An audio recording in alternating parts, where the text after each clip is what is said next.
네, 누가복음 24장 28절부터 35절 말씀 우리 번갈아 가면서 읽고 마지막 절은 같이 읽겠습니다. 누가복음 24장 28절 35절. 그들이 가는 마을에 가까이 가매 예수는 더 가려 하는 것 같이 하시니 그들이 강건하여 이르되 우리와 함께 유하사이다. 내가 전도하고 날이 물러나리라 하니 이에 그들과 함께 유하라고 하시니라. 그들과 함께 음식 잡수실 때 떡을 가지사 축사하시고 떼어 그들에게 주시니 그들의 눈이 밝아져 그인 줄 알아보더니 예수는 그들에게 보이지 아니하시는지라. 그들이 서로 말하되 길에서 우리에게 말씀하시고 우리에게 성경을 풀어주실 때에 우리 속에서 마음이 뜨겁지 아니하더냐 하고 곧 그때에 일어나 예루살렘에 돌아가 보니 열한 제자 및 그들과 함께 한 자들이 모여 있어 말하기를 주께서 과연 살아나시고 시몬에게 보이셨다 하는지라. 두 사람도 길에서 된 일과 예수께서 떡을 떼심으로 자기들에게 알려진 것을 말하더라. 아멘. 오늘 예배는 작은 부활처럼 이라는 제목으로 예배에 대한 말씀을 하려고 합니다. 어떤 사람을 만나냐에 따라서 그 사람을 대하는 방식이 달라지잖아요. 어제 저희 아이 학교 갔는데 아기가 있어서 너무 예쁘더라고요. 그래서 막 후루짜짝 했는데, 그러니까 아기를 대하는 것과 또 동년배를 대하는 것과 또 선배를 대하는 것 다 다릅니다. 그리고 마찬가지로 우리가 어떤 분을 이제 믿는지, 어떤 하나님을 믿는지에 따라서 그분을 향한 반응, 예배의 모습도 달라질 수밖에 없을 겁니다. 그리고 사람도 처음 만났을 때 그때 대화랑 좀 더 어느 정도 라포가 형성될 때 만나는 것도 차이가 있을 겁니다. 그렇다면 하나님을 만나는 예배도 마찬가지겠죠. 뭐의 감정도 그렇지만 시간이 흐를수록 달라질 수밖에 없습니다. 오늘날 이제 보통 이제 다들 교회는 경험하셨으니까 또 이 형태도 어느 정도 일반적인 예배를 형태로 좀 하고 있긴 하지만 오늘날 우리는 현재에 형성된 예배의 어떤 툴만 보기에 이렇게 하는 것이 예배라고 생각할 때가 많습니다. 그러나 정말 기독교 예배가 처음부터 그런 것이었냐라는 것은 의문이 들 수 있을 것 같습니다. 그래서 본래 기독교에서 예배하는 이유가 뭘까? 그 예배를 통해서 그들은 무엇을 얻으려고 했을까? 그리고 오늘날 그러한 기독교의 원래적인 예배를 어떻게 적용해야 될까? 그런 주제를 가지고 말씀을 나누려고 합니다. 그래서 이것들을 좀 더 알기 위해서 초대교회 때 1세기, 3세기 정도까지 초대교회 때 드렸던 예배에 대해서 좀 말씀드리려고 합니다. 1세기, 3세기 때 로마인들의 예배는 매우 공적이고 개방적인 곳에서 드려졌습니다. 그러니까 도시가 곳곳에 신전이 있었죠. 큰 거는 제우스, 파르테논 신전, 아주 건축물 자체가 신전으로 가득 차 있었습니다. 그래서 이들에게 예배는 공공의 축제와 행사였습니다. 그런 사고를 가진 이들에게 기독교인들이 가정에서 누구도 잘 모르게 가정에서 예배 드린다는 것은 조금 이해가 안 되고 상상하지를 못했다고 합니다. 초기 기독교인들은 이제 가정에서 예배를 드렸어요. 유대인만 해도 이제 예루살렘 성전에서 예배를 드리고 이제 회당에서 예배를 드렸지만 기독교는 특별히 가정에서 예배를 드렸다고 합니다. 이제 초기 기독교인들은 크게 부유한 사람도 없기 때문에 큰 저택보다는 아마 로마식 아파트라고 해서 인슐라라고 들어봤을지 모르겠는데 로마식 아파트로 2층, 3층 되는 아파트였대요. 그때는 이제 난방도 안 되고 창문도 없고 화장실도 없고 이런 이제 열악한 인슐라 아파트에서 드렸을 거라고 생각. 한 6명, 7명 이 정도 명물로 예배를 드렸다고 합니다. 기독교의 어떤 우리가 가는 예배당이 아마 로마 공인 이후에 이제 생겨난 걸 보면 그때는 이제 스타트업이니까 환경적인 요인이 배제할 수 없을 겁니다. 어쨌든 초기에 그렇게 예배를 드렸어요. 두 번째로 이들의 모임의 특징 하나는 노예, 귀족, 인종, 성별을 가리지 않았다고 합니다. 그러니까 원래는 사회적으로 전혀 같이 모여서 뭔가 커뮤니케이션을 할 리가 없는 이들이 한 곳에 이렇게 좁아가지고 모여가지고 그곳에서 예배를 드리는 거예요. 이게 뭘 의미하는가? 21세기 같은 요즘도 서로의 다름을 인정하기가 쉽지가 않은데 이들은 1세기, 3세기 완전 고대 신라도 있을 그때잖아요. 엄청나게 오래된 그 시절에 신분과 성별과 인종 그런 모든 그것들을 뛰어넘어 그들은 어떻게 한 자리에서 모일 수 있었을까? 이들은 당시 자기들이 예수님 안에서, 주님 안에서 진짜 가족이 되었음을 믿었기 때문입니다. 가족이니까 가정에 모이는 거죠. 초기 기독교는 이러한 어떤 신분의 차이, 제도의 차이를 어떤 법이나 정치나 또는 뭐 반란을 일으키거나 그런 힘으로 해결하려고 하진 않았습니다. 왜냐하면 그러한 사회적 문제는 이제 그 당시 기독교인들 예수님이 곧 오실 거라고 믿었기 때문에 예수님이 오시는 날 다 해결할 걸로 믿었던 것 같아요. 제가 생각하기로는. 그런 가운데서 우리는, 여기 모인 자들은 이미 주 안에서 모든 우리와 우리를 감싸는 모든 장애를 해결하신 예수의 은혜로 한 가족이 되었음을 믿었고, 그에 대한 믿음은 우리가 진짜 가족으로서 한 가정에서 모여서 교제하는 것으로 증명된 거죠. 말뿐이 가정이 아니라 실제로 가정에 모여서 우리가 진짜 가정인가 보다라고 증명한 거예요. 우리가 설이나 추석에 가족들이 모이는 것처럼. 그리고 설이나 추석에 다른 친구들이 오는 거 되게 결례잖아요. 가족끼리 모이는데 친구가 오는 거 결례잖아요. 그런 것처럼 이들은 매주 어쩌면 우리는 가족이야라는 정체성을 가지고 매주 추석을 열었던 거죠. 그러나 의도치 않게 이러한 기독교인들의 어떤 신앙과 생각은 다른 로마인들에게 위협이 되었습니다. 그 당시 사람들은 신분제를 사회를 이루는 제도의 근간으로 여겼어요. 뭐 회사도 그렇잖아요. 뭐 부장, 차장, 대리, 주임, 뭐 기간제 그런 어떤 조직이 그 회사를 움직인다고 생각해요. 외국처럼 막 샘, 뭐 토미 막 이렇게 반말하면 막 그 한국 회사는 망가질 거라고 생각하는 거죠. 그러니까 기독교인들이 자기들끼리 신분이 다르고 인종이 다르고 성별이 다른데 형제 자매 그러니까 이제 다른 로마인들은 이제 충격받고 이것들이 사회를 무너뜨리려고 그러나? 사회 질서를 파괴하려고 하냐? 혹시 반란 일으키는 거 아니야? 뭐 이런 생각을 했겠죠. 그리고 이제 로마는 제국이잖아요.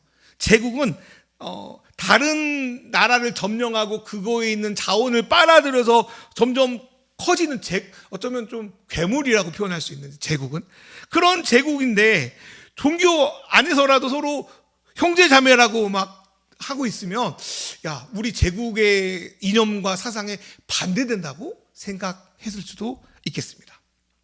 세 번째로 초기 기독교인들이 가정에서 모이는 가장 중요한 이유는 그 당시에 그 당시에 가족이 가족으로서 함께 식사하기 가장 적합한 곳이었기 때문입니다. 고대 로마가 오늘날처럼 음식점이 막 있는 것도 아니고 그 당시에는 또 기독교의 가장 중요한 예식인 성만찬이 함께 먹는 식사의 일부였습니다. 어떤 뭐 의례가 아니라 식사 안에서 이루어진 일이었기 때문에 좀 더 개인적인 그 가정을 선호했던 걸로 보입니다. 또한 고대에는요, 어떤 자리에서 식사를 먹느냐, 밥을 먹느냐가 그 사람이 그 모임, 그 공동체, 그 조직에서 어떤 위치가 있는지가 확인되었습니다. 여러분은 그런 경험이 있을지 모르겠는데 어릴 때 보면 이렇게 설날 같은 데 가면 그 남자들은 이렇게 따로 먹잖아요. 남자들은 이렇게 가만히 요리도 안 하고 있다가 이제 딱 음식 차리고 먹고 여자들은 저기 부뚜막이나 저기 조금 부엌 같은 데서 이렇게 먹잖아요. 그게 어떤 밥을 어디서 먹느냐가 신분이 달라지는 거죠. 아무리 이제 뭐 폭삭 수가수다에서도 그러잖아요. 그 아들은 막 남자들하고 좋은 데서 먹고 딸은 막 이런 데서 먹고 막 이런 그런 게 밥을 어디서 먹냐가 그 집안의 어떤 위치를 가르쳤습니다. 고대 사회에서도 그랬다는 거죠. 그 구약을 보면요, 다윗이 친구 요나단이 있었습니다. 사울의 아들 요나단. 근데 이제 사울이 다윗을 죽이려고 해서 어쨌든 간에 사울은 죽고 다윗이 왕위에 올랐어요. 근데 요나단도 죽었어. 근데 요나단의 아들, 그러니까 전 왕의 손자. 솔직히 누가 그 손자를 좋아하겠습니까? 돌보겠습니까? 나중에 반란 일으킬까봐 멀리 유배 보내지 않겠습니까? 그런데 이 아들이 요나단의 아들이라는 걸 다윗이 알고는 무비보셋이라는 사람을 불러가지고 내가 너를 크게 대우해야겠다고 막 선물을 줘요. 그 선물 주는 것 중에 하나가 뭐였냐면, 너는 이제부터 나와 함께 나의 식탁에서 밥 먹자. 그렇게 이제 특권을 내밀어요. 근데 어릴 때 제가 그 성경 구절을 읽었을 때 밥 먹는 게 뭔 특혜냐 이런 생각을 했었어요. 이게 얼마나 대단한 일이야 생각했는데, 신분 높은 자가 같이 한 상에서 밥 먹자고 하는 것은 고대 사회에서는 대단한 특혜였다고 합니다. 맛있는 왕의 진미를 먹는 것도 특혜였죠. 그 당시에는 막 우리처럼 막 영양분을 못 먹기 때문에 밥 한 번 먹는 게 되게 중요했다고 해요. 그런데 그보다는 다윗이 밥 같이 먹자, 나와 함께 먹자고 하는 거는, 야, 너도 나의 패밀리야. 요나단의 아들이면 나의 아들과 같아. 같은 레벨이야. 같은 왕족이야. 너도 왕자야. 같은 의미를 밥 먹자에 포함되어 있다고 합니다. 그러니까 같이 밥 먹는 건 대단한 의미였다는 거예요. 그리고 기독교의 예배의 중심이었던 성만찬은 예수님이 우리를 위해서 대신 죽으셨다는 것을 기념하는 것도 있지만, 예수님이 제자들과 함께 나눴던 그 친밀한 식사를 오늘 우리 삶에서 재현하는 의미도 있습니다. 마태복음 9장 11절 말씀을 보면 성경에서 예수님은 그 당시 죄인이다, 세리다, 레벨이 낮다고 조금 업수이 여기고 손가락질하는 이들과 자주 식사를 했어요. 그게 바리새인들한테는 되게 이해가 안 됐습니다. 바리새인들이 이를 충격적으로 받아들인 거는, 이제까지 죄인 세리들은 하나님 나라에 못 들어간다고 생각했어요. 자기보다 레벨이 낮다고 생각했어요. 근데 메시아의 후보로 보이는 예수가 내가 그렇게 무시했던 이들과 밥을 먹는 거야. 그러니까 바리새인들은 예수랑 밥 먹기 싫은 거예요. 왜냐하면 내가 그놈들하고 동급이라고, 예수가 말한 하나님 나라가 저 하찮은 애들하고 나랑 동급으로 여긴다고. 그러니까 바리새인들이 예수를 받아들이지 않았던 거죠. 그리고 예수를 죽이기까지 하는 겁니다. 그래서 어디서 밥 먹느냐가 되게 그 당시에는 중요했던 것 같아요. 그래서 예수님이 버리신 성찬은 죄인이나 성별이나 신분이나 인종에 관계없이 예수를 믿기로 참여한 모든 사람을 받아들이고, 그 예배 안에서 예수의 식탁을, 뭐 진짜 먹고 마시고의 중요한 게 아니라 예수님이 누렸던, 그들과 누렸던 교제를 재현하는 것이 기독교인의 초기 예배였던 겁니다. 그렇다면 이들은 가정에서 어떤 특징을 가진 예배를 드렸을까요? 첫 번째로, 이들은 하나님을 정말 높이고 찬양하는 하나님 중심의 예배를 드렸다고 합니다. 하나님 중심 예배, 뭐 예배 하나님 예배 드리러 왔지 뭐 딴 거 예배 드리러 온 거 아니잖아요. 그러니까 그 말이 되게 당연하게 들릴 수 있지만, 곰곰이 우리가 생각해 보면 하나님 중심의 예배라는 게 현대 교회에서 자칫 놓치기가 쉽습니다. 그 옛날 그 한 3세기에 그 꼬질꼬질한 그 아파트 인슐라에서 대여섯 명이 모여서 드린 예배를 한번 상상해 봐요. 커다란 신전도 없고 화려한 제사도 없어요. 그들을 막 좀 홀리하게 막 느끼게 만드는 무슨 경건한 어떤 심볼이나 장식도 없어요. 단지 이들은 예수를 주인으로 모신 자들이고, 그런 이들을 진짜 형제로 여기는 각양각색의 사람들이 모여 있습니다. 그리고 기독교는 그 당시, 지금도 마찬가지긴 하겠지만, 그 당시 사제가 없었어요. 제사장. 제사장은 종교의식을 전문적으로 들여주는 어쩌면 기술자라고 할 수 있습니다. 그런 사제가 없으니까 성도들은 그냥 자유롭게 예배 드렸던 것 같아요. 뭐 지난 시간 동안 자기 삶 속에서 하나님이 어떻게 나를 인도하셨는지를 이야기하고, 힘든 이야기도 하고 기쁜 이야기도 하고, 그리고 그에 대한 반응으로 같이 기도와 찬양을 나누고, 성경을 읽고 그 안에 생각하고 느꼈던 거를 돌아가며 나왔습니다. 그러니까 목사가 없는 거야. 그 당시 생각해보면 각자 그냥 이야기하고 나누는 거죠. 그러면서 초대교회 예배는 여기 있는 자들이 다 참여하는 예배였다고 생각합니다. 같이 하나님을 나눴다는 거예요. 그래서 저는 하나님 중심의 참여형 예배라고 말할 수 있습니다. 엄밀히 말하면 저희 예배도 참여형 예배는 아니긴 한데 그렇습니다. 반면 기독교가 공인되고 중세로부터 지금까지 이어지는 예배는 어떤가? 뭐 모든 예배가 그렇다고 할 수는 없지만, 자칫 하나님을 위한 예배가 아니라 어쩌면 거기 모인 청중을 위한 예배가 될 우려가 있습니다. 뭐 예를 들어서 성당에서 막 그렇게 좀 건물을 예쁘게 멋지게 지어놓고 정말 경건하게 그런 조각들을 만드는 거는 하나님을 위한 것일까요? 엄밀히 말하면 그 성당을 들어가는 사람들을 위한 거 아니겠습니까? 나름 규모 있는 교회에서 막 엄청난 사운드와 어떤 건물을 만들고 하는 거는 하나님을 위한 거라고 말하지만 실제로 거기 모이는 사람들을 위한 것일 때가 많이 있습니다. 그래서 그 키에르케고르라는 철학자가 있습니다. 저도 뭐 그렇게 막 아는 건 모르는데, 여러분 뭐 옛날에 도덕 시간에 배웠을 것 같은데, 기독교 철학자인데, 이분이 오래된 사람인데 그 당시 자기가 볼 때 예배를 뭐라고 설명했냐면 극장에서 올려주는 연극과 같다라고 말했다고 합니다. 왜 그런 말을 했을까 제가 생각해 봤는데 아마도 그 앞에서 그 공연을 준비하는 그 사람들은 앞에 따로 있고 그리고 이제 그 앞에 회중이 있잖아요. 그래서 예배를 드리러 온 사람들은 회중 같고 관객 같고 예배를 준비하는 몇 명의 성가대나 몇 명의 목사나 이런 사람들은 그 연극을 하는 사람 같고 아마 그래서 그런 표현을 했던 것 같습니다.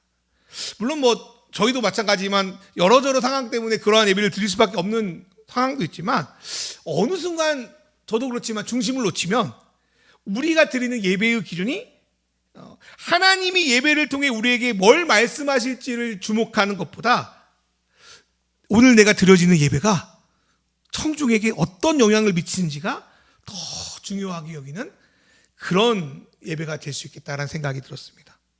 그렇게 되면 그게 심해지면 그런 예배는 사람들의 감정이나 생각을 핥히는 걸로만 치우칠 수 있습니다.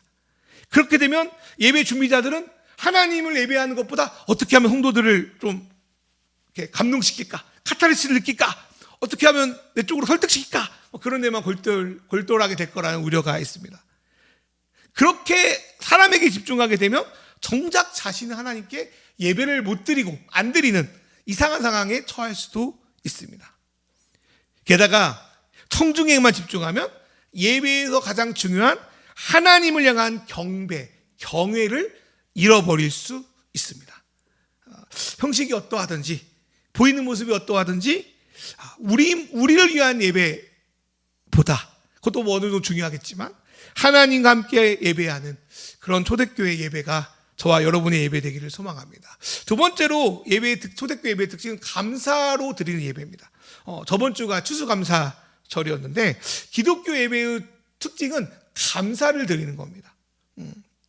많은 사람들이 저도 그럴 때가 있었지만 감사를 어떤 특별한 절기 때나 하는 것 혹은 내가 정말 감사할 거리가 있을 때 뭐가 잘 됐거나 뭐가 올랐거나 어디 들어갔거나 뭐 특별한 감사거리가 있을 때 감사한다는 생각할 때가 있어요. 그런데 성경을 보니까 감사는 기독교 예배의 어떤 시작이자 끝입니다. 그러니까 기초이자 근본입니다. 예배를 드리는 목적 자체가 하나님이 우리에게 하신 일에 대한 감사를 나타내는 것, 찬양하고 경축하는 겁니다. 그래서 바울 사도는 오늘 에베소서 5장 20절 말씀 써놨지만 모든 일에 언제나 우리 주 예수 그리스도의 이름으로 하나님 아버지께 감사를 드리십시오. 그러니까 이 구절이 되게 많은데 바울 사도는 서신서 곳곳에서 예수 이름으로 언제나 하나님께 감사를 드려라 라고 말합니다. 이것이 예배를 드리는 그리스도인의 기본 자세라고 생각합니다. 초대교인들이 막 맨날 막 뭐가 좋은 일이 많이 일어나고 막 돈을 많이 벌고 이런지 않았거든요. 되게 힘들었고 비참한 일들이 너무 많았거든요. 근데 바울 사도는 너희가 예배드릴 때마다 하나님께 감사하라. 범사에 감사하라. 그렇게 주장했다는 거죠. 그 독일어 잘 모르지만 독일어는 제가 구텐타만 하는데 독일어로 예배를 이렇게 말한대요. 발음이 고테스디엔스트라고 합니다. 고테스디엔스트. 네, 발음이 좀 안 좋지만 이 뜻이 네, 저 구텐타만 배웠어요. 독일어 고등학교 때 네, 제2외국어로 이걸 번역하면 이 뜻이래요. 하나님의 섬김이라는 뜻을 가지고 있답니다. 그러니까 예배가 우리가 하나님 섬긴다고도 볼 수 있지만 하나님이 우리를 섬기는 거라는 거예요. 기독교는 이런 걸 믿어요. 천지를 지신 하나님이 창조물을 위해서 섬기셨다를 믿습니다. 다른 말로 서비스하셨다고 있습니다. 그게 복음이라고 말합니다. 인간이 살 수 있는 이 세계를 창조하신 것부터 죄를 지은 인간의 역사 속에 개입하시고 인도하신 것부터 하나님이 인간에게 자기를 서비스하기를 멈추지 않았다는 게 기독교의 주장입니다. 그리고 하나님이 그 인간을 섬기기 위해서 어디까지 하셨냐면 자기 자신, 자기 아들, 자기 자신의 생명을 인간에서 내어주기까지, 다른 말로 죽기까지 하셨다는 게 기독교의 복음입니다. 어떻게 신이 인간에게 서비스합니까? 신이 살아계시다면. 근데 기독교는 그 신이 우리 인간을 위해서 서비스했다, 섬겼다 라고 말하고 있습니다. 그게 기독교의 복음이에요. 그게 기독교의 예배입니다. 성경에 보면 예수님이 이런 말씀하죠. 요한복음 15장 13절 말씀인데 사람이 자기 친구를 위하여 자기 목숨을 내놓는 것보다 더 큰 사랑은 없다. 뭐 이렇게 예수님이 말씀하세요.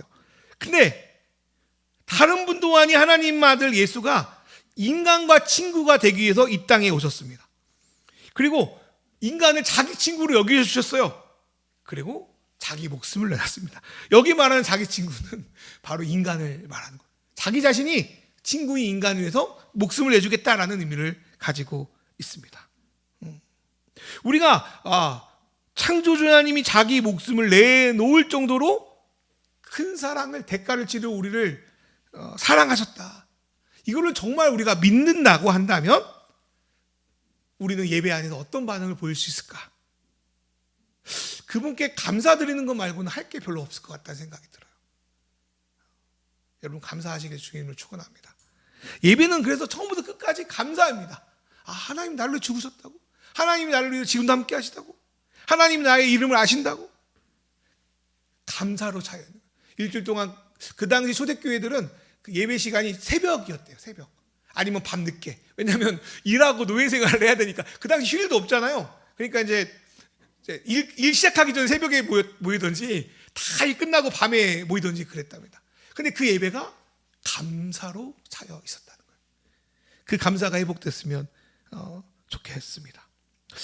앞서서 초대교회 예배에서 가장 중요한 시간이 성만찬이라고 제가 말씀드렸어요. 지금은 이제 뭐 한 달에 한 번, 1년에 한 몇 번 뭐 이렇게 하는 교회들이 있는데 그 당시 성만찬은 아까도 말했지만 소위 어떤 경건한 어떤 의식을 뭐 제사 뭐 이런 걸 치르는 게 아니라 그냥 예배 중에 벌어진 그 친교의 식사에서 이루어졌습니다. 이제 그 당시 사람들은 이제 가난한 사람도 많았기 때문에 하루 한 끼 식사하는 게 되게 큰 일이었대요. 그러니까 이제 어떤 사람들 밥 먹으러 왔을 것 같아요. 진짜로 야 예배 가면 밥 준다더라. 군대에서 야 교회 가면 초코파이 준다더라. 뭐 이렇게 가는 거예요. 처음에는 뭐 그럴 수 있을 거라 생각이 들어요. 그래서 그 어떤 학자들은 우리 주기도문을 외울 때 일용할 양식을 달라고 그러잖아요. 이 일용할 양식이 진짜 하루 굶지 않게 해달라는 그런 그 당시 사람들의 애안이 예수님 담아서 표현했을 거라고 주장한 학자들도 있습니다. 그런데 예수님께서 오늘 하루하루를 살 수 있게 하는 식사, 빵과 포도주를 가르쳐서 뭐라고 말씀하셨냐면 자신의 몸, 자신의 피라고 말씀했습니다. 그래서 성도들은 그 일상의 빵과 포도주를 마시면서 그때 동시에 뭘 먹었어요? 예수를 먹고 마시는 세레모니를 했던 것입니다. 우리가 먹는 빵은, 먹는 음료는 우리 하루를 살게 합니다. 그런데 믿음으로 이게 예수님의 몸이다, 예수님의 피라고 먹으면서 실제 이들의 하루를 책임지는 것은 예수의 몸과 피, 하나님의 은혜라고 받아들이는 게 성찬식이었습니다. 그리고 예수님이 주시는 그 빵은 요한복음 말씀처럼 영원한 생명이라는 것을 믿고 늘 감사 속에서 그걸 받아들이는, 그게 바로 성만찬의 초대교회식 예배였습니다. 어린아이가요, 부모에게 할 수 있는 최고의 감사는 주는 대로 먹는 겁니다. 주는 대로 반찬조차 안 하고 애기가 막 밥 먹었는데 막 토하고 그러면 얼마나 속상해요. 잘 먹으면 애기는 가장 이쁜 거예요. 어쩌면 예배에서 하나님이 우리를 보실 때 그럴 것 같다는 생각이 들었어요. 예배에서 주님이 주시는 말씀의 어떤 은혜를 그냥 그대로 받아 먹는 것이 어쩌면 주님께 드리는 최고의 감사일 수 있겠습니다. 오늘 하나님께서 저와 여러분에게 최고의 감사를 우리가 드렸으면 좋겠습니다. 그리고 이러한 감사는 하나님을 향한 자발적인 경배와 경축의 찬양으로 이어집니다. 그래서 세 번째로 초대교회 예배는 하나님을 경축하는 예배였습니다. 제가 이번 설교를 준비하면서 참고한 책이 있는데 이런 제목이에요. 부족한 것이 없는 사람에게 왜 복음이 필요한가. 그 책의 저자인 월리엄 윌리몬이라는 사람이 제가 이야기한 거 아니에요. 우리 예배가 요즘 이렇게 따분하냐? 뭐 그런 질문을 하고 아마도 세 가지 이유 때문에 따분할 거라고 이야기를 했습니다. 첫 번째로 이 학자는 목사기도 하지만 우리가 구원에 대한, 하나님에 대한 이야기, 옛 이야기 잃어버려서 지루하다라고 말했습니다. 저는 이걸 듣고 이런 생각이 들었어요. 우리가 이제 박물관을, 요즘엔 뭐 국중박도 유행한다면서요. 그리고 최근에 이집트 박물관이 생겼는데 그 박물관을 풀로 보려면 40일인가? 70일인가 걸린대요. 그러니까 엄청난 박물관이에요. 저도 예전에 스페인 한번 갔을 때 스페인 박물관을 갔거든요. 미술관을. 근데 이제 그 나레이터의 인도 따라서 한 2시간 보고 끝났어요. 근데 그거 말하면 미술 좋아하는 사람이 말하면 말도 안 되는 소리예요. 어떻게 미술관을 2시간에 끝내는 거야? 안 되는 거예요. 그러니까 내가 박물관을 갔는데 그 박물관의 역사, 유물, 거기 나오는 그림이 어떤 건지를 알고 가서 박물관을 구경하는 것과 대충 그냥 여행 패키지니까 그냥 와가지고 대충 구경하고 2시간 있다 나오는 거는 하늘과 땅만큼 엄청난 퀄리티가 있는 거죠. 퀄리티 차이가 있는 거죠. 그 성경과 다른 종교의 경전의 차이점 하나 알려드릴까요? 그거는 성경은 대부분 이야기로 구성되어 있습니다. 경전이 이야기로 구성된 게 별로 없어요.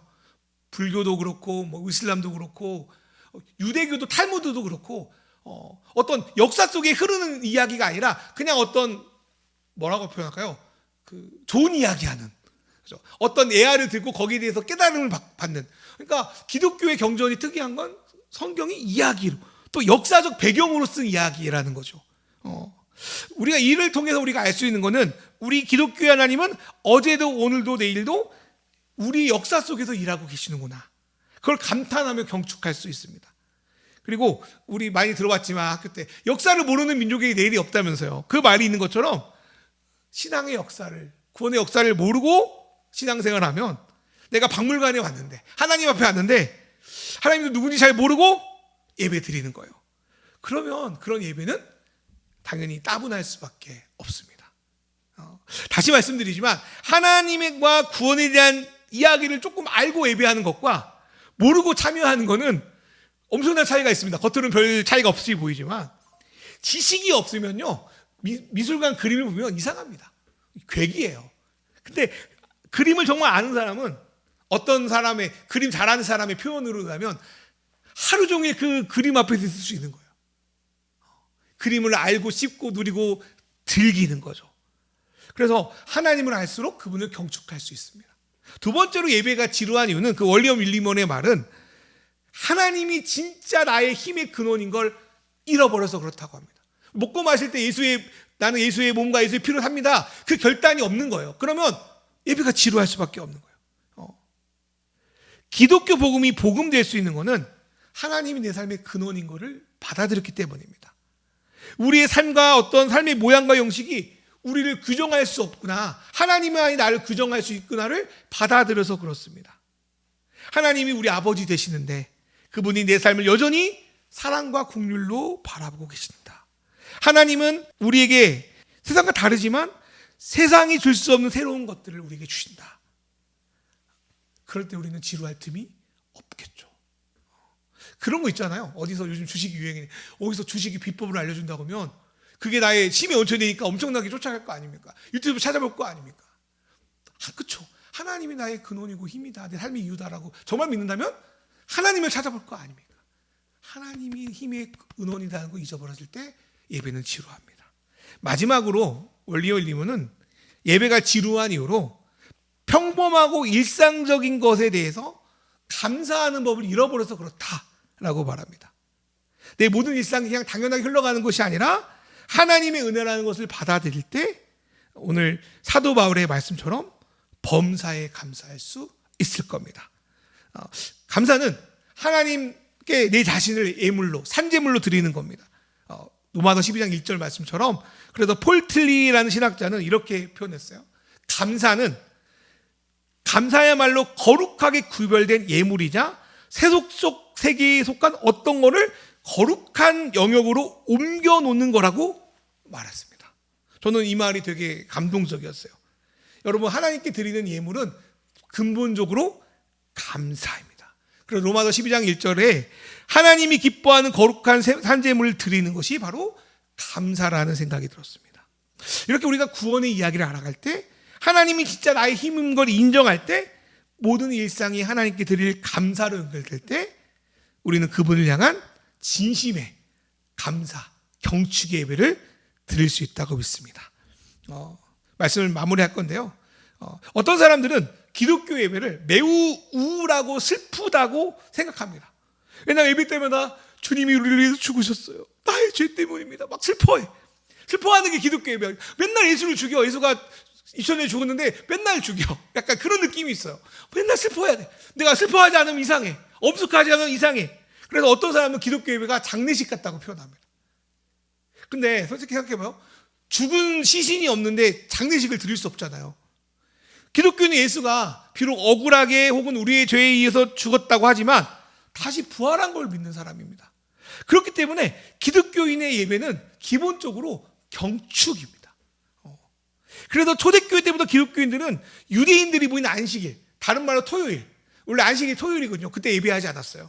어느 순간부터 기독교인들은 예수가 부활한 날, 일요일 날 예배 드리기 시작했습니다. 그러면서 주일 예배는 작은 부활절, 작은 명절과 같습니다. 성찬도 그래요. 물론 성찬을 통해 우리를 위해서 죽으신 예수를 생각하는 그런 마음 때문에 애통해야 하겠지만 기독교의 성찬은 예수님이 죽기 전에 제자들과 나눴던 최후의 만찬 쪽이 아니라 예수님이 죽으신 줄 알고, 오늘 말씀이죠. 엠마오로 가면서 막 슬퍼하며 있는 제자들에게 예수님이 오셔서 그 예수님과 함께 했던 식사를 베풀었을 때 그들이 부활한 예수를 보고 기뻐하는 그 식사를 재현하는 게 엄밀히 말하면 기독교의 성만찬이고 예배라고 말할 수 있겠습니다. 또 여러분 잘 아는 말씀 중에 하나인데, 가나의 예수님께서 그 포도주가 떨어져 가지고 잔치가 망가질 뻔한 현장에서 물이 포도주가 되게 하시잖아요. 그래서 잔치를 이어가게 하십니다. 예수님은 우리의 잔치를 이어가게 하시는 분입니다. 우리의 인생이 그냥 이대로 왔다 그냥 사라지는 인생으로 놔두지 않고 자기의 몸과 피를 잔치 음식으로 내주심으로 우리의 잔치가 계속 끝까지 이어가게 하시는 예수님을 예배하는 것이 바로 우리의 예배입니다. 그래서 우리는 억지로라도 잔치에 참여한 사람처럼 예배했으면 좋겠습니다. 여러분, 어떤 좋은 잔치에 초대받으면 그 잔치에 초대한 사람들이 받은 사람이 가장 잘해야 되는 건요, 눈치 보는 게 아니에요. 잔치의 주최자의 의도에 함께 잔치를 즐기는 거예요. 그래서 잔치를 즐기는 사람들은 약간 오버스럽기도 합니다. 막 괜히 기뻐하고 괜히 웃고 좋은 일 있다고 막 괜히 즐겁게 그 잔치를 즐기는 사람이 바로 기독교의 예배자입니다. 우리 기독교의 예배가 좀 그런 예배가 되기를 소망합니다. 매번 막 죄책감, 불안감 심어가지고 늘 불안하게 하거나 사람의 욕망을 자극하거나 하나님께 뭔가를 얻어내려고 막 그런 애쓰는 그런 예배가 아니라 후회 주시고 꾸짖지 않으시는 그 하나님의 응답으로, 하나님을 향한 응답으로 드리는 감사 예배를 드리는 그런 저와 여러분 되기를 주님의 이름으로 축원합니다.